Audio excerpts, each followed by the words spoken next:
Hello fun people, I'm Isaac Carlson, and today we're going to go through the complete history of Radiator Springs. The cutest little town in Carburetor County. Now, Radiator Springs was founded by a traveling radiator cap salesman named Stanley on August 2nd of 1909. I've got small caps, large caps, all colors, all shapes, every make, every model. Caps for the gentlemen and caps for the ladies. You see, Stanley was on his way to the big cities in California in hopes of finding a place to set up shop and make his fortune, but he never arrived. When Stanley overheated on Route 66, he pulled off into the shade next to the Cone-Light Caverns, home of the world-famous stalactites, and he discovered a life-saving natural spring coming up from the earth. On that day, Stanley found nature's coolant, water, and as the story goes, he stopped to fill his radiator and never left. What Stanley realized was that if he needed a place to stop on his long travels, then other cars probably would want to take a rest too. So he committed himself to help service overheated Route 66 travelers on their way from Chicago to LA. Get yourself some nice cool water here, and then I'll set you up with some radiator caps. What do you say? Something snazzy. He set up shop next to the spring, and right there he founded the first settlement in Ornament Valley. Stanley had found his own oasis. Welcome to Stanley's Oasis. But it wasn't the Radiator Springs we know just yet. You see, for one, the original place Stanley settled was actually far away from the town that he'd inevitably build. The spring was actually up on higher rocks over a ridge next to the Cadillac Range. Stanley called his watering hole a Radiator Spring, but it would take some time before he established the town.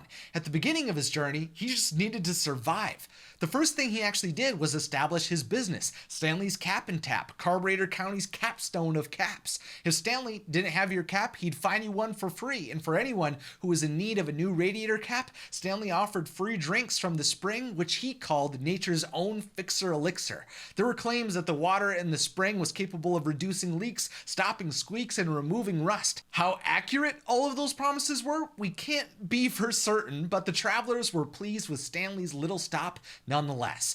You see, Stanley's place became a welcomed addition to Route 66, and that allowed him to eventually expand. He established a bottle garage for oil, he had a service center, and he created the comfy Caverns motor court within the naturally cooled cavern next door. But his little oasis would not be complete until he met the love of his life.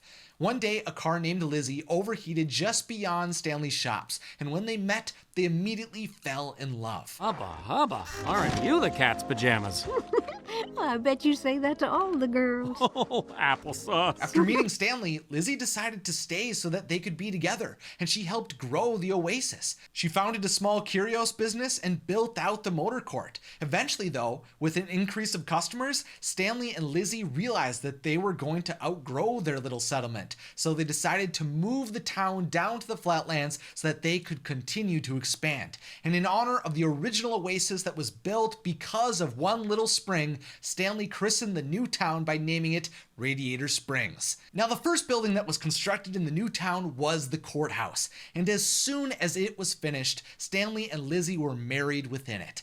They then honeymooned at the old comfy Caverns motor court, and together they transformed Radiator Springs into a legendary rest stop. As more cars continued to travel west, a collection of small businesses lining the main road in Radiator Springs began to pop up. You could purchase pistons and mud flaps and get your tires repaired. There was bumper buffing, spark plugs, and a drive-in theater which showed classics like Toy Car Story, Peter Oil Pan, Lady in the Ramp, Monster Trucks Inc., and truck beds and stick shifts. Of course, Stanley kept selling his radiator caps, and Lizzy established Radiator Springs Curios, but one place that was extra special was built just up the road.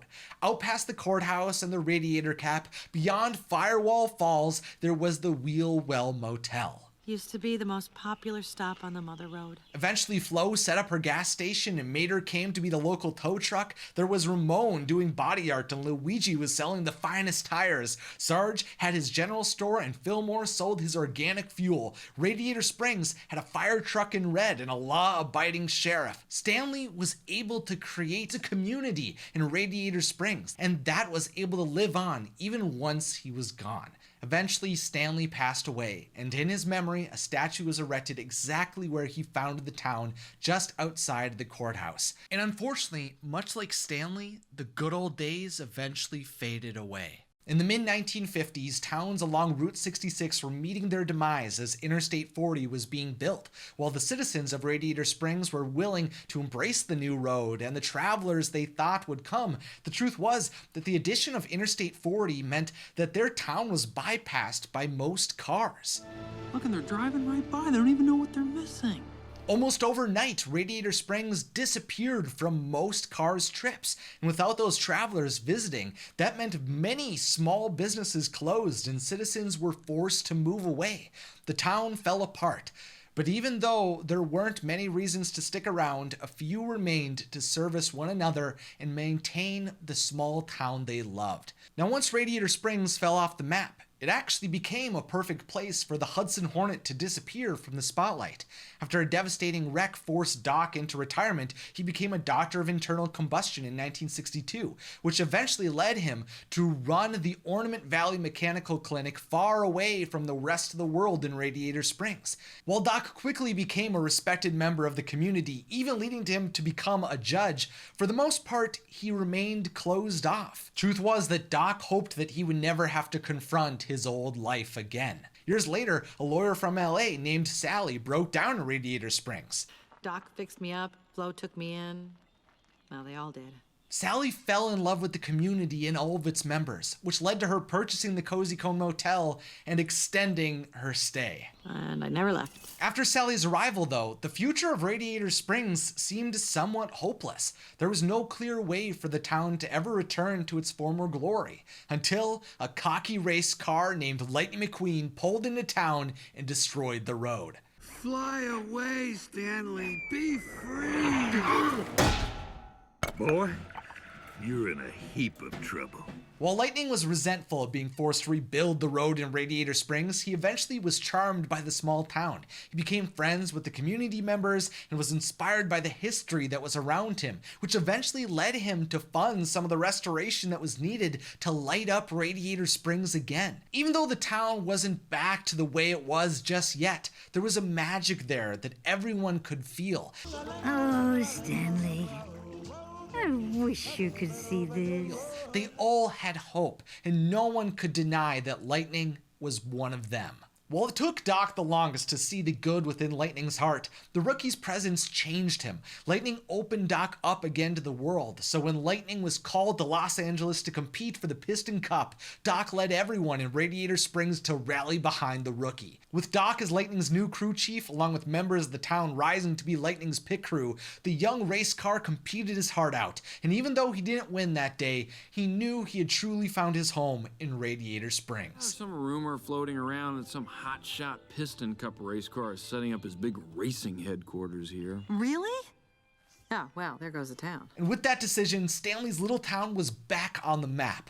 Suddenly, race cars and race fans from across the country and world descended onto Radiator Springs, and the citizens were happy to have them. The residents of Radiator Springs were committed to rebuilding their town as travelers returned, which led them to establish a racing museum to celebrate their new connection to the racing world, and Sally was able to reopen the Wheelwell Motel. Over the years, Lightning continued to reinvest and bring attention to the town as he became a decorated race car, showing his commitment to Radiator Springs thriving long into the future. And Radiator Springs eventually became so respected in the racing world that they even hosted the greatest racers alive for their very own Grand Prix. But even though Radiator Springs had hit the big time, that small town feeling never truly went away. No matter how successful the town became, the Radiator Springs Historical Society would present their annual Stanley Days event to remember and celebrate their founder every year. They take a leisurely drive around the major natural landmarks that surrounded the town, and they'd even have someone dress up as Stanley. Say, Stanley, what was it like going over these hills back in 1909? Well, it had its ups and downs. Radiator Springs just always found a way to come together, even through difficult times. After Doc Hudson passed away, his historic tenure as a racer, mentor, and friend was never forgotten. You see, the clinic Doc ran was converted into a monument of his incredible career, showing that the small town was never willing to forget the cars who helped shape their community. Radiator Springs was a special place, which is why Lightning McQueen never decided to leave even after he retired from racing. In fact, when Lightning decided to mentor Cruz Ramirez, he knew that there was no better place to train her than on the track around Willie Butte, exactly where Doc had trained him. And in time, it seems she'll win piston cups and have massive success just like the race cars who came before her. The historic racing dynasty coming out of that town and the world-class teams behind each of those racers will be remembered forever. In recent years, Radiator Springs has been building a racing legacy that has truly become unmatched. And sure, that means the town has evolved far beyond its original purpose of being a rest stop for overheated cars. But what has remained the same throughout all of those good and bad years is a community who loves one another and their home. Radiator Springs! The glorious jewel strung on the necklace of Route 66. Fun people, if you'd like to see more Pixar videos like this one, consider subscribing. To help support me create a home for people who love Disney movies and the art of animation, consider supporting me on Patreon. And finally, thanks for watching and have a magical day.